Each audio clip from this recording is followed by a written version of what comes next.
Assalamualaikum warahmatullahi wabarakatuh. Halo teman-teman, mari kita membahas lebih lanjut tentang materi penyimpangan sosial. Norma adalah ukuran mengenai perilaku yang tidak baik dan bernilai di mata masyarakat. Namun, meski begitu tidak semua orang melaksanakan norma-norma yang berlaku di masyarakat. Hal inilah yang disebut dengan perilaku yang menyimpang. Secara mudah, perilaku menyimpang adalah setiap tindakan yang dinyatakan sebagai pelanggaran terhadap norma-norma kelompok atau masyarakat. Di dalam masyarakat, suatu norma yang terjalin dan berlaku disebut dengan deviation, mereka yang taat sesuai norma disebut konformitas, sedangkan mereka yang berperilaku menyimpang disebut devian. Sebenarnya tidak semua perilaku menyimpang berdampak negatif. Ada juga kok perilaku-perilaku menyimpang yang kini dianggap lumrah dan dapat diterima di masyarakat. Misalnya yaitu wanita karir yang bekerja. Namun, yang menjadi masalah adalah beberapa perilaku menyimpang memiliki dampak buruk dan dapat merugikan banyak orang, dan perilaku menyimpang berdampak buruk itu disebut dengan antisosial. Jika kita mencoba untuk mengklasifikasikan berdasarkan jenisnya, ada dua penyimpangan, yaitu penyimpangan primer.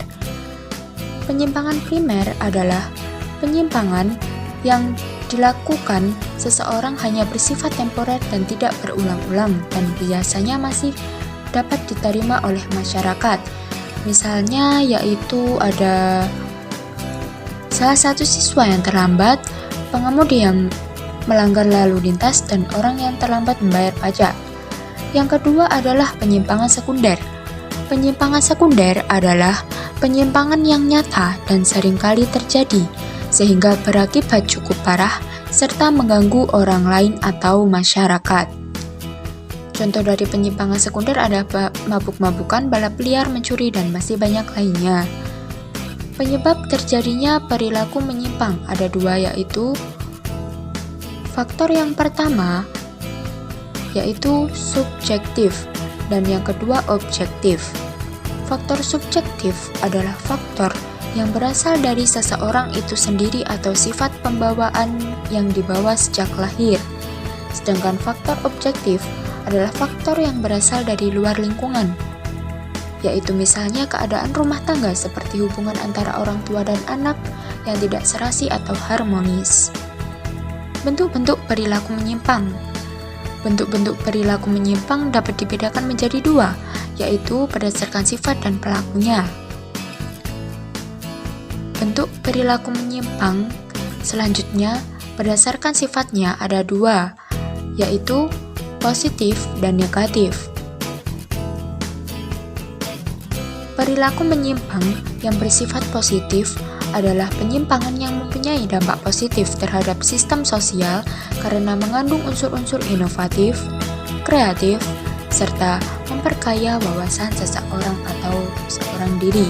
Penyimpangan seperti ini biasanya diterima di masyarakat karena sesuai dengan perkembangan zaman.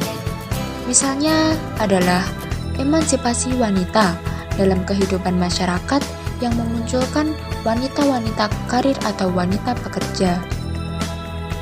Selanjutnya yaitu perilaku menyimpang bersifat negatif. Perilaku menyimpang bersifat negatif adalah penyimpangan yang bertindak ke arah nilai-nilai sosial yang dianggap rendah dan selalu mengakibatkan hal yang buruk.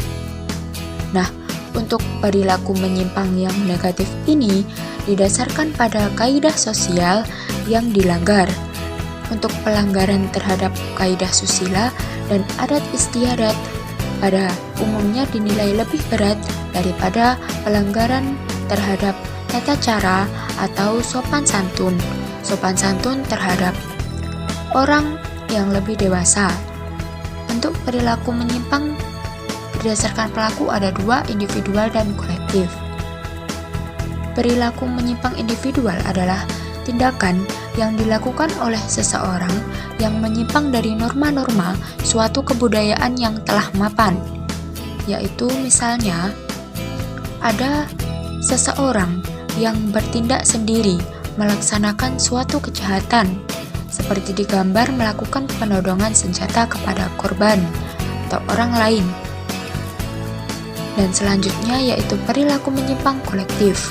Penyimpangan kolektif yaitu penyimpangan yang dilakukan secara bersama-sama atau secara berkelompok. Penyimpangan ini dilakukan oleh sekelompok orang yang beraksi secara bersama-sama atau kolektif. Misal contohnya yaitu kenakalan remaja. Cukup sekian, terima kasih. Sampai jumpa di lain waktu dan lain kesempatan. Wassalamualaikum warahmatullahi wabarakatuh.